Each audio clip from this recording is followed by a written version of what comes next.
Hello students, start करते हैं next lecture of P block के साथ। तो आज के लेक्चर में हमने फास्फोरस और उसके कुछ कंपाउंड्स के बारे में पढ़ना है। फास्फोरस आपको पता है नंबर ऑफ एलोट्रोपिक फॉर्म्स में एग्जिस्ट करता है।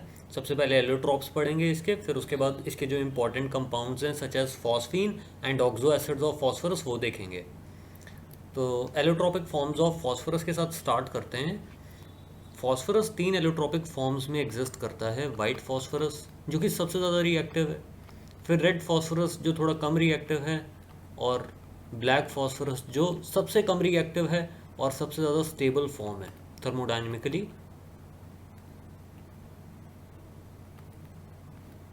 अब वाइट फास्फोरस सबसे ज़्यादा रिएक्टिव क्यों होता है, इसका आंसर इसके स्ट्रक्चर में है।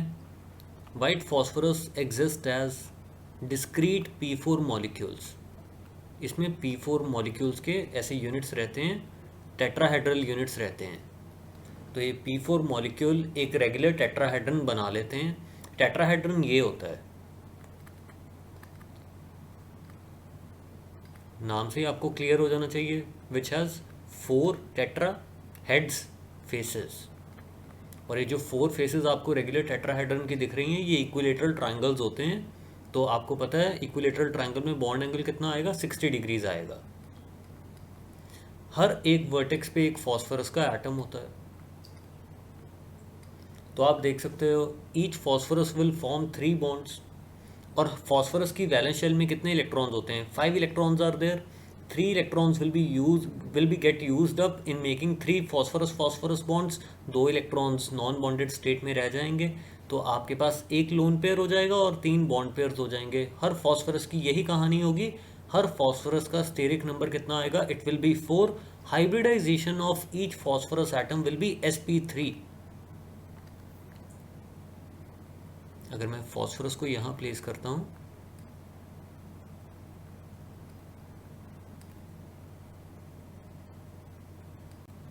हर फॉस्फोरस एटम की हाइब्रिडाइजेशन स्टेट क्या आएगी, sp3। और sp3 की रिक्वायरमेंट क्या रहती है कि जो बॉन्ड एंगल्स होने चाहिए वो 109 डिग्रीज 28 मिनट्स होने चाहिए।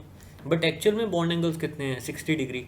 बॉन्ड एंगल ज़्यादा होना चाहिए था, तो आप क्या करते हो, ज़बरदस्ती इसको बॉन्ड एंगल को कम कर देते हो। तो इसमें बहुत ज़्यादा एंगल स्ट्रेन डेवलप हो जाता है, जिसके कारण इन बॉन्ड्स की ओपन अप होने की टेंडेंसी बहुत ज़्यादा हो जाती है। ये बॉन्ड्स रिलेटिवली वीक होते हैं, इजीली ब्रेक हो जाते हैं। This is the reason why white phosphorus is very much reactive. Reason being angle strain बहुत ज़्यादा है, क्योंकि बॉन्ड एंगल 109 डिग्रीज 28 मिनट्स होना चाहिए था as per the hybridisation, but आपने ज़बरदस्ती कितना किया हुआ है, 60 डिग्रीज किया हुआ है। तो ये बहुत ही इंपॉर्टेंट पॉइंट है। White phosphorus has large amount of angle strain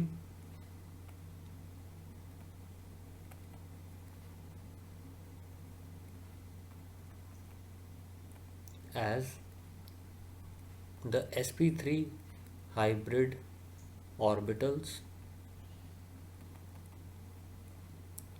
should have a bond angle of 109 degrees 28 minutes, but the actual bond angle is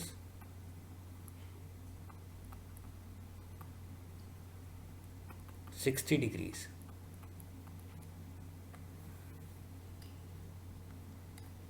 ठीक है। तो इस कारण से वाइट फॉस्फोरस बहुत ज़्यादा रिएक्टिव हो जाता है। रेड फॉस्फोरस फिर क्यों कम रिएक्टिव होता है, देखो वाइट फॉस्फोरस को ना हम इस तरीके से भी रिप्रेजेंट कर देते हैं। ये डिस्क्रीट P4 मॉलिक्यूल्स की फॉर्म में एग्जिस्ट करेगा।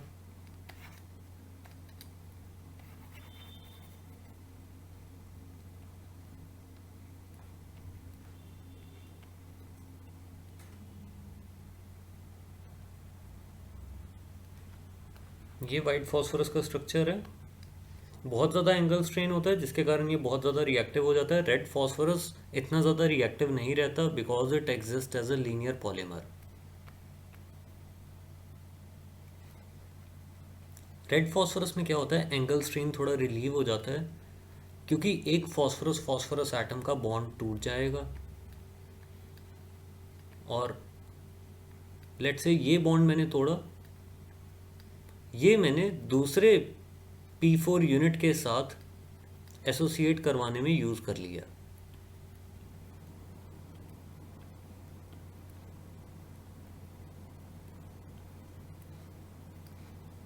इस तरीके से ये चेन चलती जाएगी, तो ये ऐसे लीनियर पॉलीमर सा बना लेगा। दिस इज रेड फॉस्फोरस,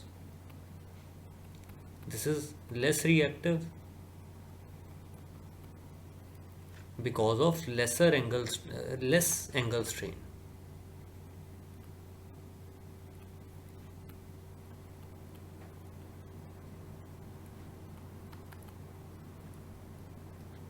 और ब्लैक फॉस्फोरस में नेटवर्किंग हो जाती है बहुत ज़्यादा, तो उसमें एंगल स्ट्रेन मिनिमम रहता है, तो वो रिएक्टिव भी सबसे कम होता है। तो जो ब्लैक फॉस्फोरस है वो कुछ ऐसा दिखेगा आपको।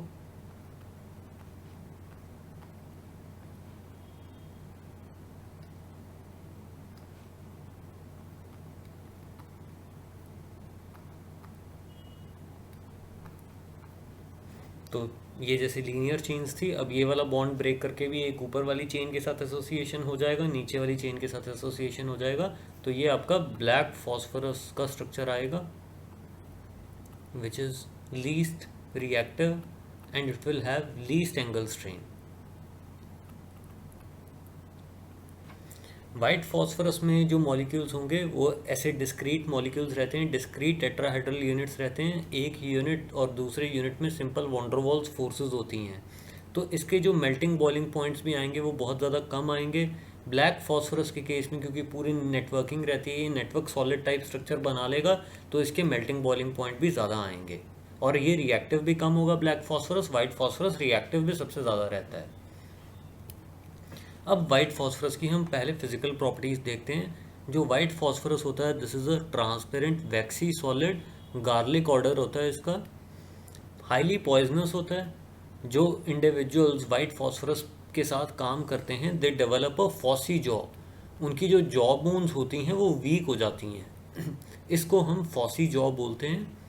फिर melting and boiling points of white phosphorus are quite low because the P4 molecules are held by van der Waals forces. ये भी हम डिस्कस कर रहे थे। जो वाइट फॉस्फोरस होता है वो वाटर में इनसॉल्युबल है, while it is soluble in organic solvent such as carbon disulphide, alcohol, ethers. ये पॉइंट आपने याद रखने हैं क्योंकि ये आप डिफरेंसेस में यूज़ कर सकते हो वाइट और रेड फॉस्फोरस के। फिर वाइट फॉस्फोरस की अब केमिकल प्रॉपर्टीज़ देखते हैं। ये सबसे ज़्यादा रिएक्टिव है। देखो एलोट्रॉप्स की जो केमिकल प्रॉपर्टीज़ रहती हैं वो तो सेम ही रहती हैं, बस रिएक्टिविटी में डिफरेंस आपको देखने को मिलेगा। सबसे पहले तो हम वाइट फॉस्फोरस लेते हैं और उसको एयर के साथ रिएक्ट करवाते हैं। जो वाइट फॉस्फोरस होता है उसको अगर आप एयर में भी छोड़ दो तो वो ग्लो करना शुरू कर देता है। इस फिनोमेना को हम कैमिल्यूमिनेसेंस बोलते हैं या इसको फॉस्फोरेसेंस भी बोला जाता है। अब ये ग्लो क्यों करता है? क्योंकि वाइट फॉस्फोरस इतना ज़्यादा रिएक्टिव होता है कि वो एयर की ऑक्सीजन के साथ रिएक्ट करके फॉस्फोरस पेंटा ऑक्साइड बना लेता है, जो कि आपको डेंस वाइट फ्यूम्स देगा।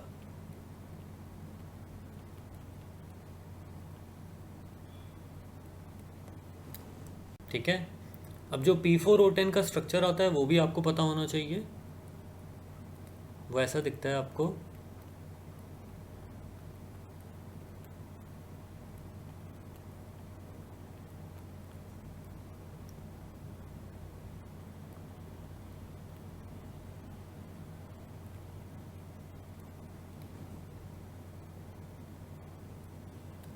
ठीक है, तो ये जैसे P4O6 का हो गया, फॉस्फोरस ट्राईऑक्साइड का।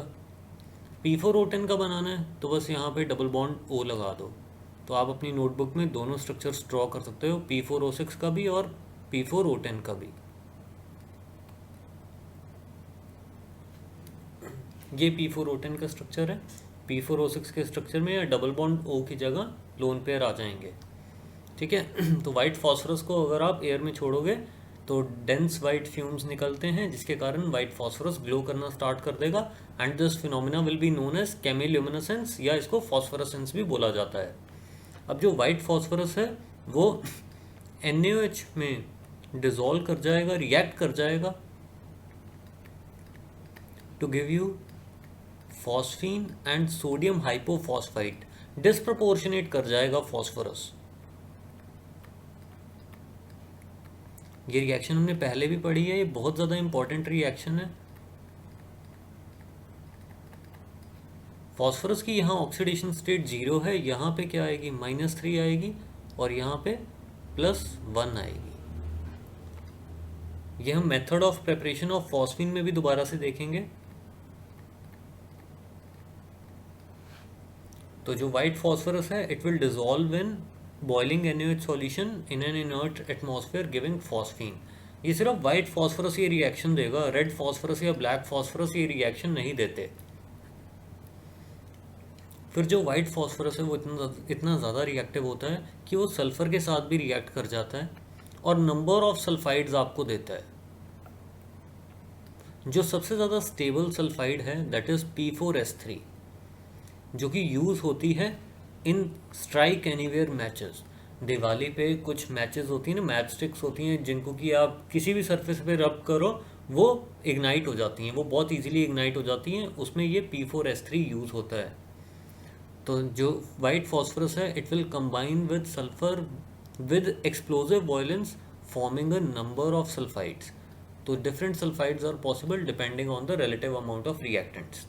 ये सबसे ज़्यादा स्टेबल फॉर्म ऑफ सल्फाइड है जो फॉस्फोरस बनाएगा। फिर नेक्स्ट है रिएक्शन विद क्लोरीन।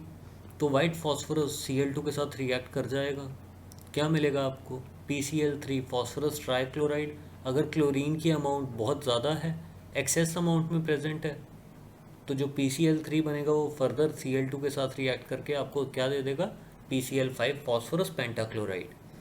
फिर मेटल्स के साथ फॉस्फोरस का देखिए क्या रिएक्शन रहता है। जैसे सोडियम लिया आपने, वाइट फॉस्फोरस के साथ उसको हीट कर दिया तो आपको सोडियम फॉस्फाइड मिल जाएगा।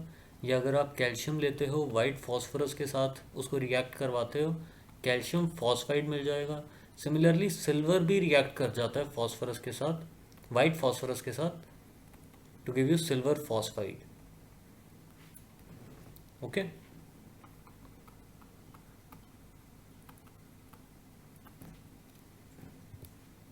फिर रेड फॉस्फोरस पे आते हैं। रेड फॉस्फोरस इतना ज़्यादा रिएक्टिव नहीं होता जितना वाइट फॉस्फोरस होता है। रेड फॉस्फोरस आपका नॉर्मल जो मैच स्टिक्स होती हैं वो बनाने में यूज़ होता है, और बहुत सारे जो एक्सप्लोजिव्स होते हैं, जो फायर क्रैकर्स होते हैं, उसमें ये यूज़ होता है। रेड फॉस्फोरस को आप ऑब्टेन कैसे करते हो, it is obtained by heating white phosphorus at 573 kelvin in inert atmosphere.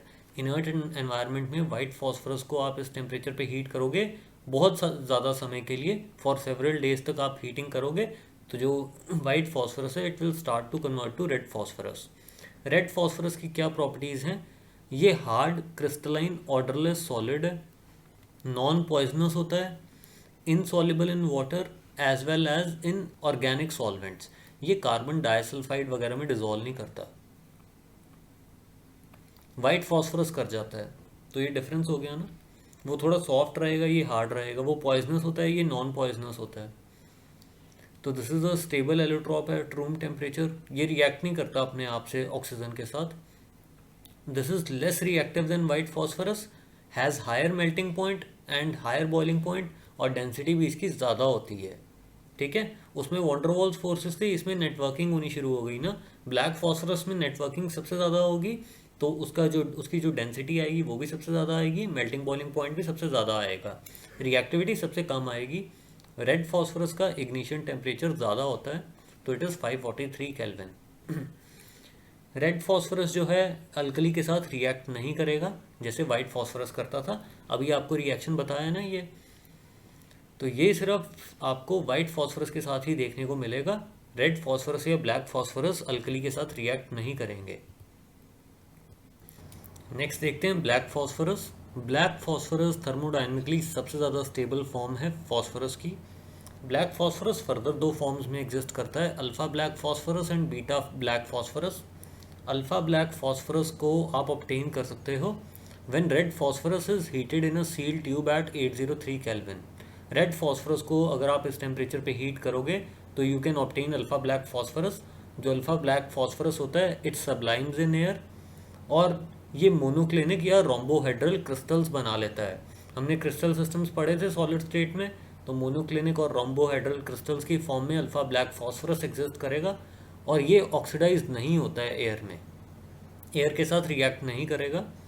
जो बीटा ब्लैक फॉस्फोरस है, इसको आप प्रिपेयर करते हो by heating white phosphorus at 473 kelvin, और बहुत ज़्यादा हाई प्रेशर आपको लगाना पड़ता है। Tens of thousands of atmospheric pressure लगाओगे और इस टेम्परेचर पे वाइट फॉस्फोरस को हीट करोगे, तब जाके आपका बीटा ब्लैक फॉस्फोरस बनता है, और ये भी एयर में बर्न नहीं करता अप टू 673 केल्विन। ठीक है, तो ये अल्फ़ा ब्लैक फॉस्फोरस और बीटा ब्लैक फॉस्फोरस के बारे में अगर याद रख सकते हो तो बहुत अच्छी बात है, अगर छोड़ना चाहते हो तो छोड़ भी सकते हो, बट ये एनसीईआरटी में गिवन है। फिर उसके बाद फॉस्फीन पे आते हैं। फॉस्फीन फॉस्फोरस का one of the most important compound है। फॉस्फीन होता है PH3।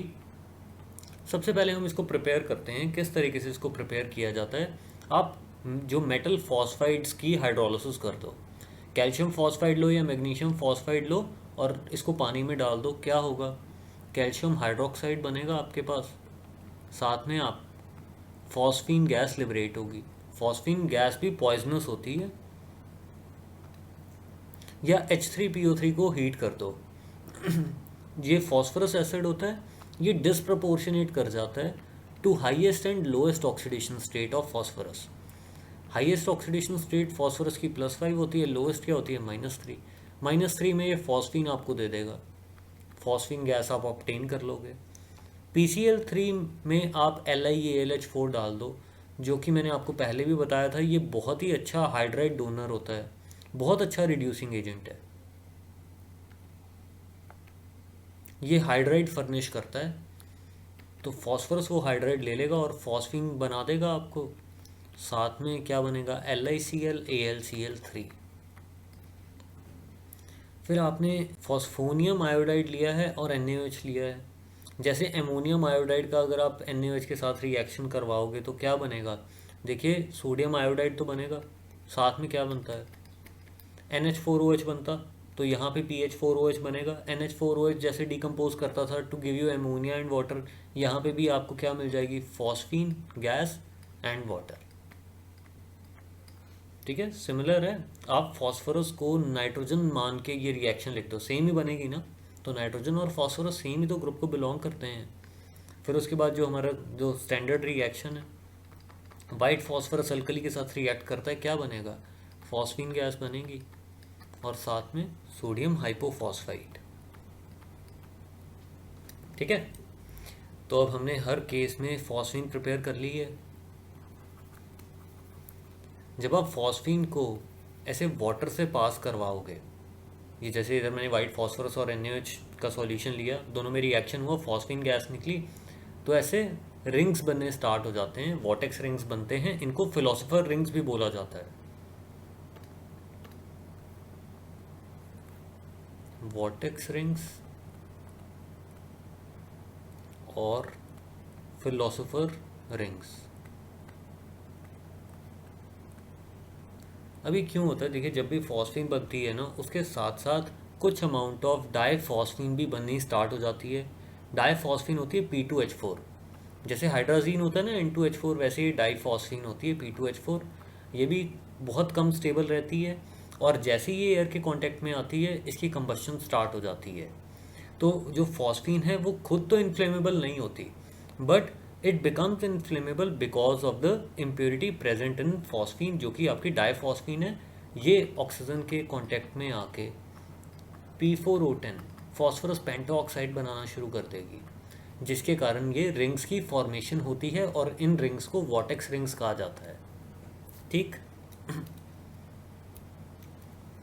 फिर अब फिजिकल प्रॉपर्टीज़ देखते हैं फॉस्फीन की। जो फॉस्फीन होती है, this is a colourless gas, और इसकी रॉटन फिश स्मेल होती है, बहुत गंदी स्मेल होती है, हाईली पॉइजनस है ये, and it explodes in contact with traces of oxidising agents like HNO3, Cl2, Br2, vapours etcetera.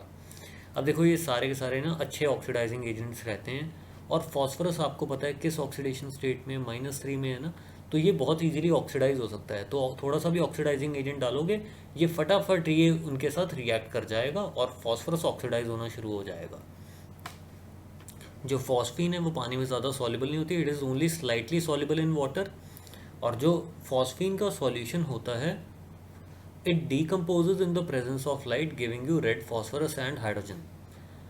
तो लाइट की प्रेजेंस में फॉस्फीन जो डिजॉल्व फॉर्म में भी होगी वाटर में, वो भी डिकम्पोज करना शुरू कर देगी to give you phosphorus, red phosphorus and hydrogen gas. ठीक है। तो ये तो हमने देख ही लिया कि जो फॉस्फीन है वो खुद इनफ्लेमेबल नहीं है, but it can become inflammable अगर उसमें ये डाईफॉस्फीन इम्प्योरिटी प्रेजेंट होती है। ठीक है।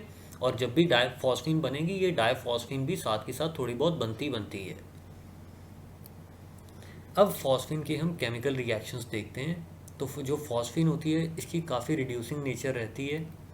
इस रिएक्शन में आपको इसकी रिड्यूसिंग नेचर देखने को मिलेगी। जैसे आपने Ag पॉजिटिव लिया ना, Ag पॉजिटिव बहुत रेडिली रिड्यूस हो जाता है। किस में रिड्यूस होगा? सिल्वर में रिड्यूस हो जाएगा। और कौन ऑक्सीडाइज होगा? फॉस्फोरस यहाँ पे ऑक्सीडाइज होता है। फॉस्फोरस -3 से सीधा +5 तक ऑक्सीडाइज हो जाएगा और आपको दे देगा H3PO4। जो नाइट्रेट जाएगा वो भी क्या बना लेगा? HNO3। ठीक है। तो सिल्वर विल गेट रिड्यूस्ड +1 से 0 में, और फॉस्फोरस ऑक्सीडाइज हो जाएगा -3 से +5 में। कॉपर सल्फेट और फॉस्फीन को अगर आप रिएक्ट करवाते हो, फॉस्फीन गैस अगर CuSO4 सॉल्यूशन से पास करवाते हो, तो क्यूप्रिक फॉस्फाइड का आपको प्रेसिपिटेट मिलता है।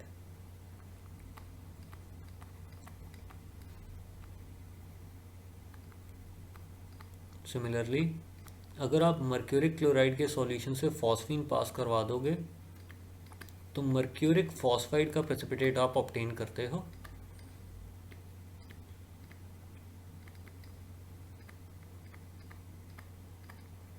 ठीक है। ये इंपॉर्टेंट रिएक्शंस हैं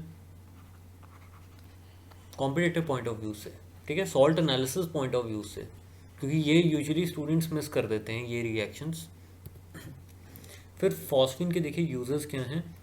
ये यूज़ होता है as home signals in deep seas to signal danger points. Seas में शिप्स को सिग्नल करने के लिए हम ये होम सिग्नल यूज़ करते हैं, जिसमें कि क्या रहता है?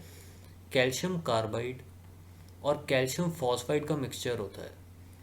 तो जो कंटेनर्स होते हैं which contain these calcium carbide and calcium phosphide, इनको पियर्स करके पानी में डाल दिया जाता है। तो जब वाटर के साथ इनका रिएक्शन होता है,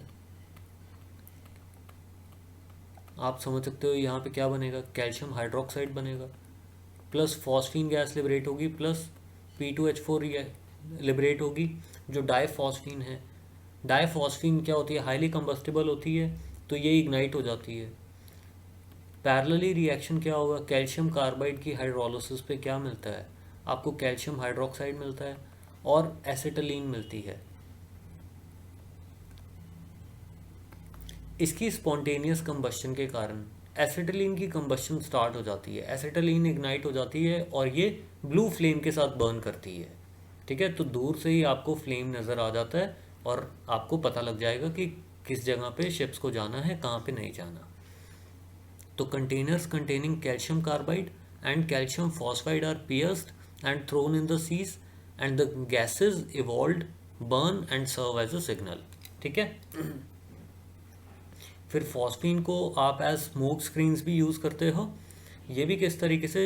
आप कैल्शियम फॉस्फाइड लेते हो, इसको वाटर के साथ रिएक्ट करवाओगे, जब क्या बनेगा? फॉस्फीन गैस लिबरेट होगी और डाईफॉस्फीन लिबरेट होगी, जो कि एयर की प्रेजेंस में ऑक्सीडाइज होना शुरू हो जाएगी to give you phosphorus pentaoxide. ये रिएक्शन एक्सोथर्मिक रहता है। P2H4 जब ऑक्सीजन के साथ कंबाइन करेगी, फॉस्फोरस पेंटाऑक्साइड बनेगा और इसके डेंस वाइट फ्यूम्स होते हैं which act as smoke screens. जैसे ये यहाँ पे स्मोक स्क्रीन बन गई है पूरी की पूरी, तो पता भी नहीं चलेगा कि कौन सी शिप कहाँ से निकल गई है। ठीक है। तो वॉरफेयर में यूज़ होता है ये। फिर उसके बाद है फॉस्फोरस हलाइड्स। अब फॉस्फोरस दो तरीके की क्लोराइड्स फॉर्म करता है, एक है PCl3, एक है PCl5। Phosphorus trichloride and phosphorus pentachloride, काफ़ी डिस्कशन हम पहले भी कर चुके हैं।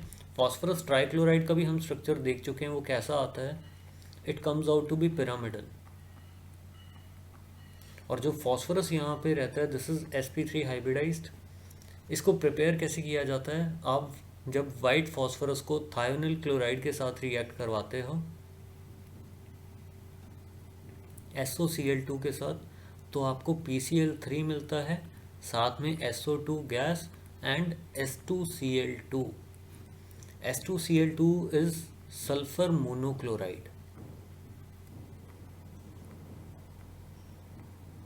सल्फर मोनोक्लोराइड का भी स्ट्रक्चर हमने पहले डिस्कस किया हुआ है। इसका भी H2O2 की तरह ओपन बुक लाइक स्ट्रक्चर आता है। इस तरीके से इसका स्ट्रक्चर रहता है सल्फर मोनोक्लोराइड का। PCl3 हम फॉस्फोरस को थायोनिल क्लोराइड के साथ रिएक्ट करके PCl3 ऑब्टेन कर सकते हैं, या आप वाइट फॉस्फोरस को Cl2 के एनवायरनमेंट में हीट कर दो और क्या मिल जाएगा आपको, PCl3। ठीक है, जो PCl3 होता है ये लिक्विड फेज में एग्जिस्ट करता है। It is a colourless pungent smelling liquid. ठीक है, सिंपल सिंपल से पॉइंट्स हैं ये। अब PCl3 के देखिए क्या प्रॉपर्टीज़ हैं। ये PCl3 हाइड्रोलाइज हो जाता है in the presence of moisture. ये जब हाइड्रोलाइज होगा तो आपको क्या देगा, फॉस्फोरस +3 ऑक्सीडेशन स्टेट में, आफ्टर हाइड्रोलिसिस भी आपको वो ऑक्सो एसिड मिलेगा जो कि +3 ऑक्सीडेशन स्टेट में हो। तो फॉस्फोरस का +3 ऑक्सीडेशन स्टेट में H3PO3 ऑक्सो एसिड रहता है, फॉस्फोरस एसिड।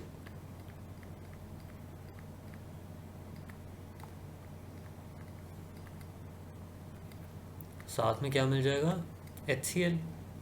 फिर हम देखेंगे जो PCl3 है ये बहुत ही अच्छा क्लोरीनेटिंग एजेंट है। ऑर्गेनिक कंपाउंड्स में हम यूज़ करेंगे those organic compounds which contain OH group. OH group को जब हमने रिप्लेस करना होता है Cl से, तो हम ये PCl3 या PCl5 भी यूज़ कर सकते हैं।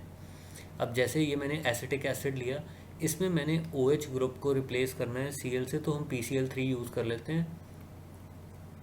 आपको एसिटाइल क्लोराइड मिल जाएगा। ये सब ऑर्गेनिक केमिस्ट्री में इनके मैकेनिज्म्स भी करेंगे। साथ में H3PO3 मिलेगा। ये रिएक्शन अगर अभी के लिए आप याद नहीं भी करोगे कोई दिक्कत वाली बात नहीं है,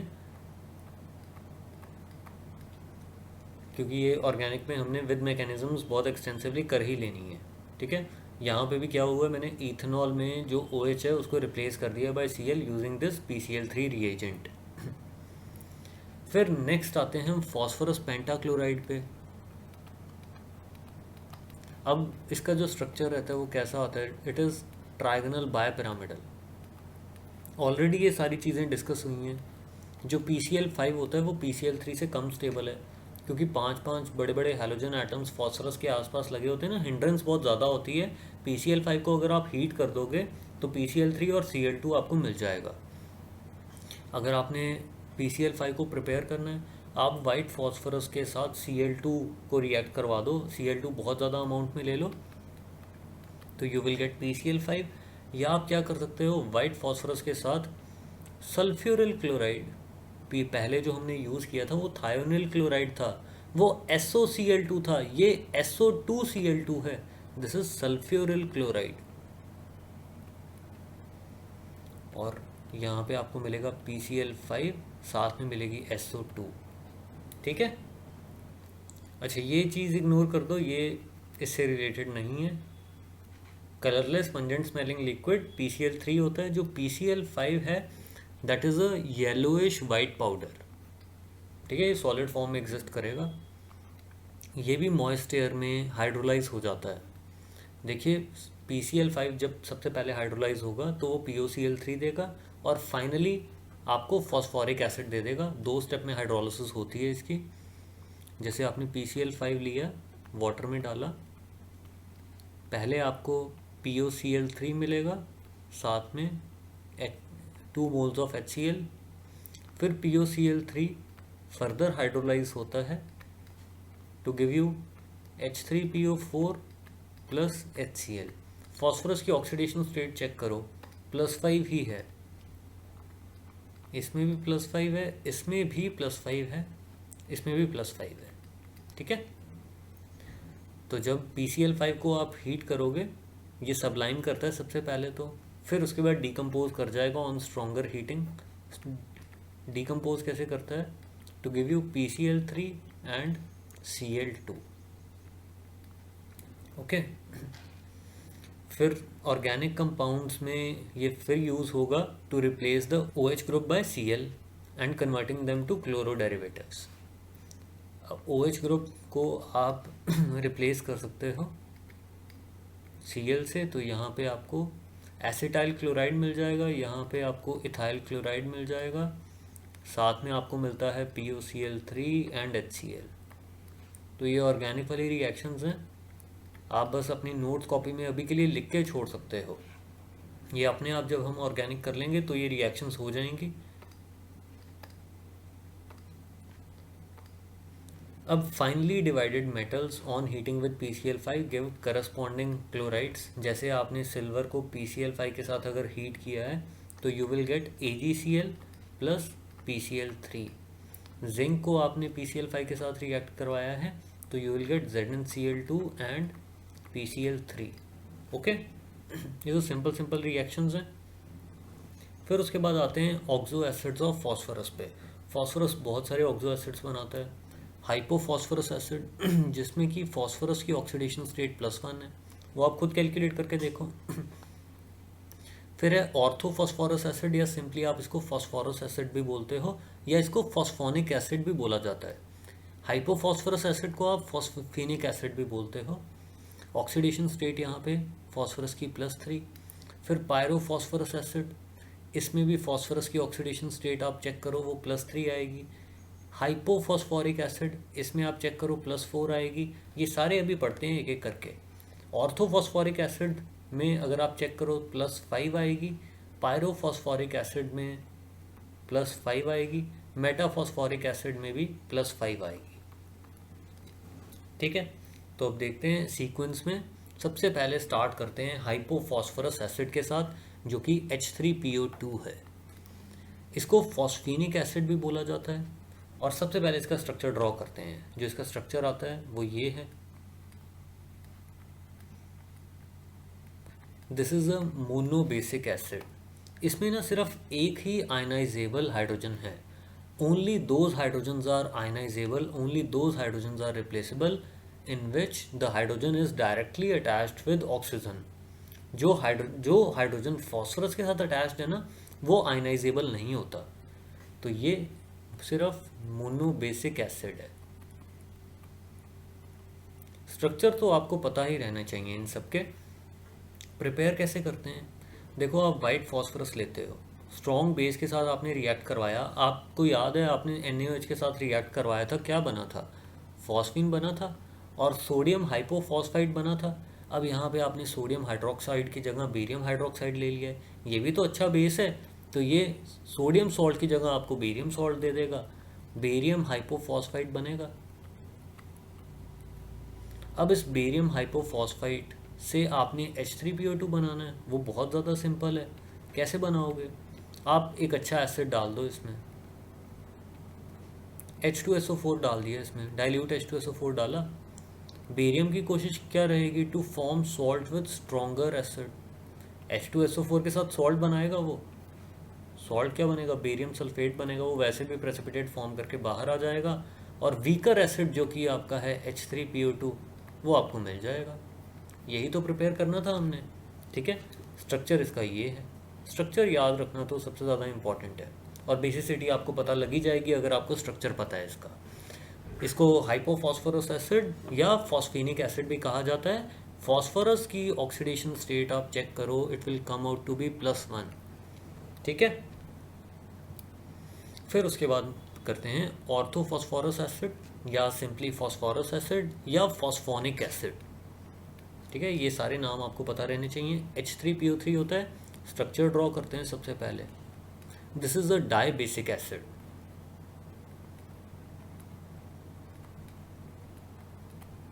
दो इसमें OH ग्रुप्स रहेंगे और एक हाइड्रोजन जो होता है ना वो डायरेक्टली फॉस्फोरस के साथ अटैच्ड होता है। तो कौन कौन से हाइड्रोजन इसमें आयनाइजेबल हैं जो हाईलाइट किए हैं, जो ऑक्सीजन के साथ अटैच्ड हैं? तो ये डाई बेसिक एसिड है आपका।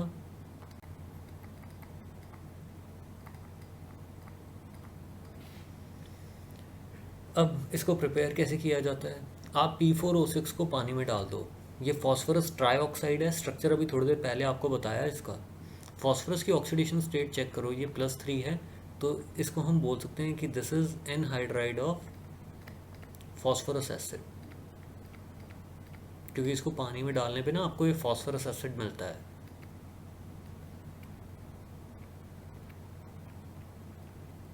H3PO3 मिल जाएगा। फॉस्फोरस की ऑक्सीडेशन स्टेट +3 ही है। PCl3 को आप पानी में डालो, PCl3 की हाइड्रोलिसिस अभी पढ़ी है हमने थोड़ी देर पहले। क्या मिलेगा आपको? H3PO3 साथ में HCl।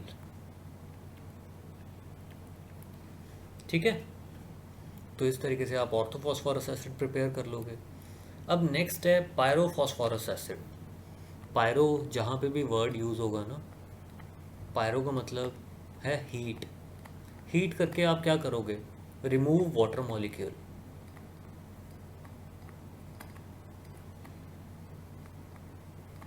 From 2 molecules of acid. ये हर केस में सल्फर के ऑक्सो एसिड में भी यही करना है आपने।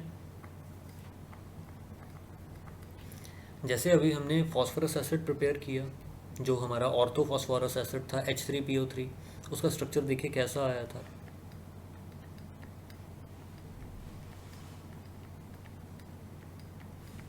ऐसा आया था, सॉरी ऐसा आया था, डाइबेसिक एसिड था ना। तो मैंने ये 2 मॉलिक्यूल्स लिए और दोनों मॉलिक्यूल्स में से एक वाटर मॉलिक्यूल रिमूव कर दिया। H2O रिमूव कर दें और O के साथ हम इन दोनों फॉस्फोरस एटम को जोड़ देते हैं। स्ट्रक्चर हमारा क्या बनेगा देखिए।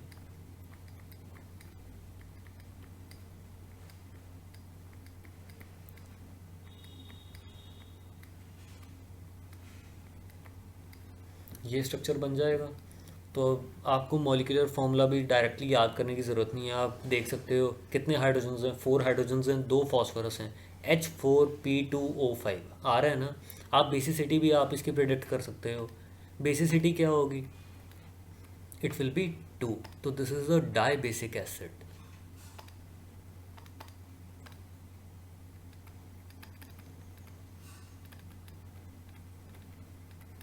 ठीक है, एक्चुअल में इसको कैसे प्रिपेयर किया जाता है? H3PO3 आप लेते हो और PCl3 लेते हो। PCl3 की हाइड्रोलिसिस पे आप भी आपको क्या मिलता है? H3PO3। तो जैसे एक H3PO3 ने आपको वाटर मॉलिक्यूल दिया और उस वाटर मॉलिक्यूल ने PCl3 को हाइड्रोलाइज कर दिया और उन दोनों ने मिलके क्या बना लिया? H4P2O5, जो कि आपका पायरोफॉस्फोरस एसिड है। ठीक है, और साथ में आपको क्या मिल जाएगा? HCl। ये रिएक्शन याद रहेगी तो बहुत अच्छी बात है, नहीं रहेगी तो कोई बात नहीं। ठीक है, स्ट्रक्चर ज़रूर इसका पता होना चाहिए, बेसिसिटी ज़रूर पता होनी चाहिए। अब नेक्स्ट देखते हैं हाइपोफॉस्फोरिक एसिड। इसमें अगर आप फॉस्फोरस की ऑक्सीडेशन स्टेट कैलकुलेट करो, it will come out to be +4। देखिए, अगर इवन ऑक्सीडेशन स्टेट फॉस्फोरस की आ रही है ना, तो आपको ये देख के पता लग जाना चाहिए कि एक फॉस्फोरस फॉस्फोरस लिंकेज इसमें ज़रूर होगी। इसका स्ट्रक्चर ऐसा आता है, ये टेट्रा बेसिक एसिड होगा। देखिए H4 4 हाइड्रोजन्स हैं, ऑक्सीजन्स कितने हैं? 6 हैं, फॉस्फोरस कितने हैं? 2 हैं। H4P2O6 आ जाएगा। ये चारों हाइड्रोजन्स ऑक्सीजन के साथ अटैच्ड हैं, तो चारों के 4 हाइड्रोजन एटम्स आयनाइजेबल हैं। तो this will be a tetra basic acid. Prepare हम इसको किस तरीके से करते हैं? वाइट फॉस्फोरस को सोडियम हाइपोक्लोराइड के साथ रिएक्ट करवाते हैं। क्लोरीन की यहाँ पे ऑक्सीडेशन स्टेट +1 होती है, फॉस्फोरस की 0 होती है। फॉस्फोरस ऑक्सीडाइज हो जाएगा टू +4 ऑक्सीडेशन स्टेट और क्लोरीन रिड्यूस हो जाएगा, +1 से -1 में चला जाएगा। तो ये थोड़ी सी आपको क्रैम ही करनी पड़ेगी, ठीक है, बट स्ट्रक्चर इसका ज़रूर से आपको पता रहना चाहिए। This is hypophosphoric acid. फिर है ऑर्थोफॉस्फोरिक एसिड, जो कि हमारा स्टैंडर्ड सा फॉस्फोरस का एसिड है, +5 ऑक्सीडेशन स्टेट में। ये हमारा ट्राई बेसिक एसिड है, जो बहुत पहले से पढ़ते आ रहे हैं हम। तीनों के तीनों हाइड्रोजन एटम्स आयनाइजेबल हैं। फॉस्फोरस की ऑक्सीडेशन स्टेट अगर आप देखो तो ये P4O10 होना चाहिए, this should not be P4O6। इसको काटते हैं, दोबारा से रिएक्शन लिखते हैं। इसको प्रिपेयर करने के लिए आप फॉस्फोरस पेंटॉक्साइड लो। और उसको पानी में डाल दो, क्या मिलेगा आपको? H3PO4 मिल जाएगा। P4O10 का भी स्ट्रक्चर थोड़ी देर पहले आपको बताया था, ये H3PO4 दे देगा। अब पायरोफॉस्फोरिक एसिड देखते हैं। पायरोफॉस्फोरिक एसिड आप कैसे प्रिपेयर करोगे? ऑर्थोफॉस्फोरिक एसिड जो आपका नॉर्मल फॉस्फोरिक एसिड है उसके 2 मॉलिक्यूल्स लेके हीट करके वाटर मॉलिक्यूल निकाल देंगे। तो फॉस्फोरिक एसिड के 2 मॉलिक्यूल्स लेते हैं सबसे पहले।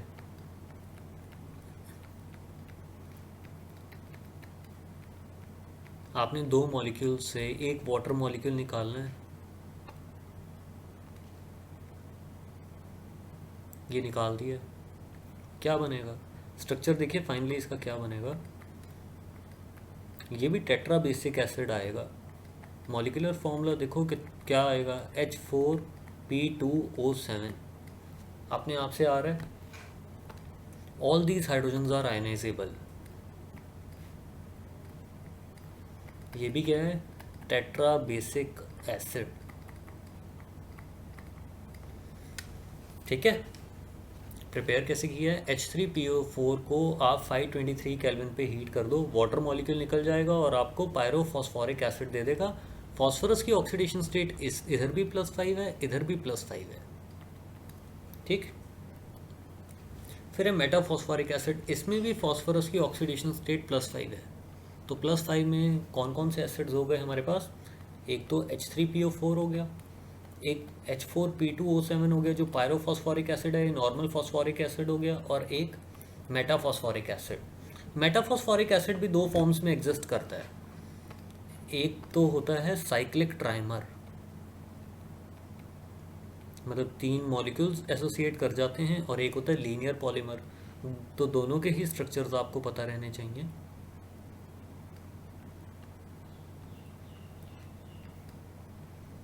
जो साइक्लिक ट्राइमर है वो ऐसा दिखता है आपको।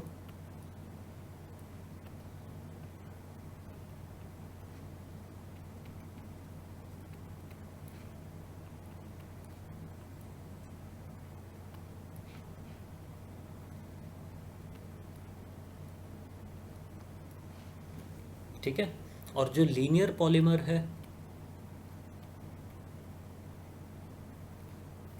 वो ऐसा दिखेगा।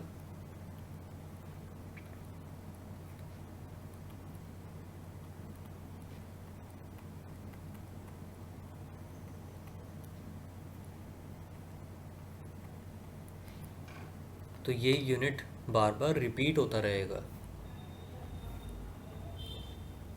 तो ये लीनियर पॉलीमर है आपका HPO3N, और ये साइक्लिक ट्राइमर है HPO3 थ्राइस।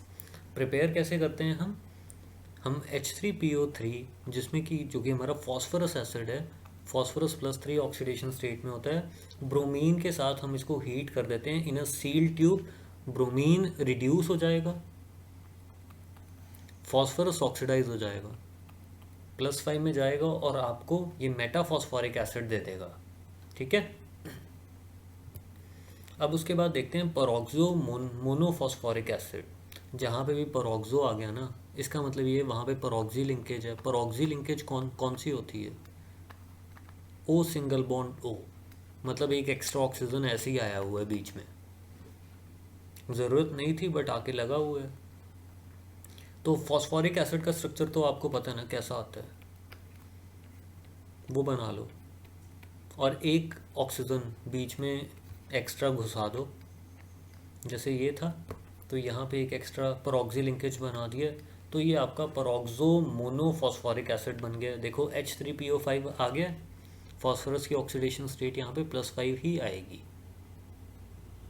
आप चेक कर सकते हो बॉन्डिंग से, +2 इस बॉन्ड की वजह से, +1 इस बॉन्ड की वजह से, +1 इस बॉन्ड की वजह से, और +1 इस बॉन्ड की वजह से। ठीक है, तो दिस इज परोक्सो मोनोफॉस्फोरिक एसिड। ये एनसीईआरटी में नहीं गिवन, वैसे ये परोक्सो डाइफॉस्फोरिक एसिड भी नहीं गिवन, तो ये भी आप डिटर्मिन कर सकते हो। देखो डाइफॉस्फोरिक एसिड है ना, तो जैसे हमने पायरो डाइफॉस्फोरिक एसिड प्रिपेयर किया था ना, पायरोफॉस्फोरिक एसिड थोड़ी देर पहले, वो उसका स्ट्रक्चर कैसा आया था? ऐसा आया था।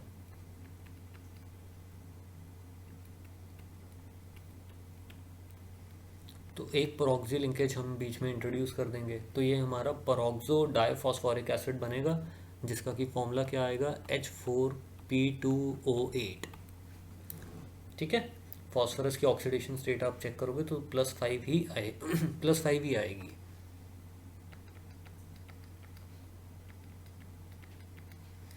ठीक है।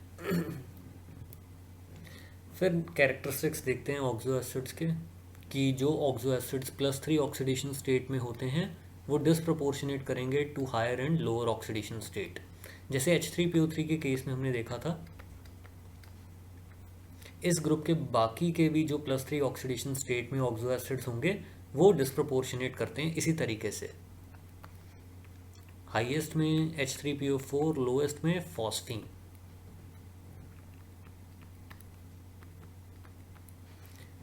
फिर ये तो हमने देख ही लिया, only those hydrogen atoms are ionizable which are attached, यहाँ पे होना चाहिए विच आर आयनाइजेबल। अच्छा, पूरा स्टेटमेंट ठीक लिखिए, only those hydrogen atoms which are attached with oxygen in POH form are ionizable and cause the basicity. Clear है ना? जैसे H3PO3 आप लेते हो, this is a die basic acid, ये तीनों हाइड्रोजन एटम्स नहीं आयनाइजेबल, सिर्फ वही आयनाइजेबल हैं जो कि ऑक्सीजन के साथ लगे हैं। H3PO2 में क्या होता था, सिर्फ एक हाइड्रोजन एटम ऑक्सीजन के साथ लगा है तो इसकी बेसिसिटी 1 आएगी। H3PO4 में तीनों हाइड्रोजन्स ऑक्सीजन के साथ अटैच्ड होते हैं तो ऑल 3 हाइड्रोजन्स आर आयनाइजेबल, तो that is why H3PO4 will be a tri basic acid. फिर बिस्मथ को छोड़ के बाकी के सारे एलिमेंट्स ऑक्सो एसिड्स फॉर्म करते हैं, बिस्मथ ऑक्सो एसिड्स फॉर्म नहीं करता है।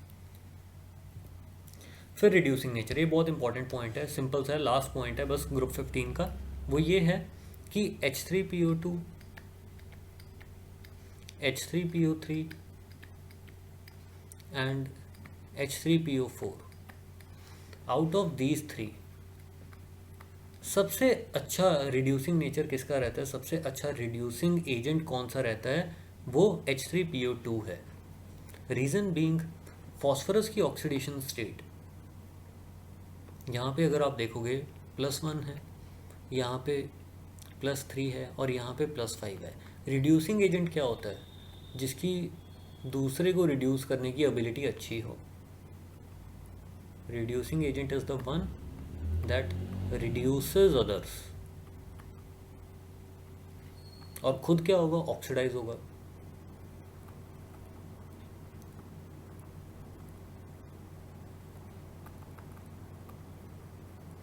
तो ऑक्सीडाइज कौन इजीली हो सकता है, देखो फॉस्फोरस तो जो +5 ऑक्सीडेशन स्टेट में बैठा है वो फर्दर तो ऑक्सीडाइज नहीं ना होने वाला, बट फॉस्फोरस जो +1 में है उसकी ऑक्सीडाइज होने की टेंडेंसी सबसे ज़्यादा है। H3PO3 की ऑक्सीडाइज होने की टेंडेंसी थोड़ी कम है और H3PO4 तो बिल्कुल भी ऑक्सीडाइज नहीं होने वाला। तो ये सबसे अच्छा रिड्यूसिंग एजेंट है, क्योंकि खुद ऑक्सीडाइज होगा तो दूसरे को रिड्यूस करेगा। ये थोड़ा माइल्ड रिड्यूसिंग एजेंट है और ये रिड्यूसिंग एजेंट की तरह एक्ट ही नहीं करेगा। ठीक है, तो H3PO2 का रिड्यूसिंग नेचर सबसे ज़्यादा,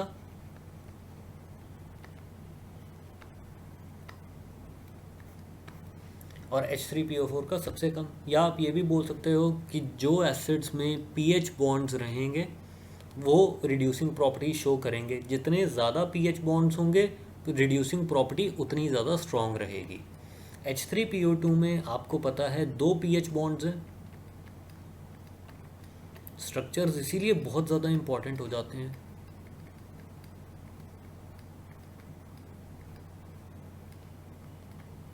H3PO4 में कोई pH बॉन्ड नहीं है तो इसकी रिड्यूसिंग नेचर भी नहीं रहती। तो more the pH bonds, more will be the reducing nature.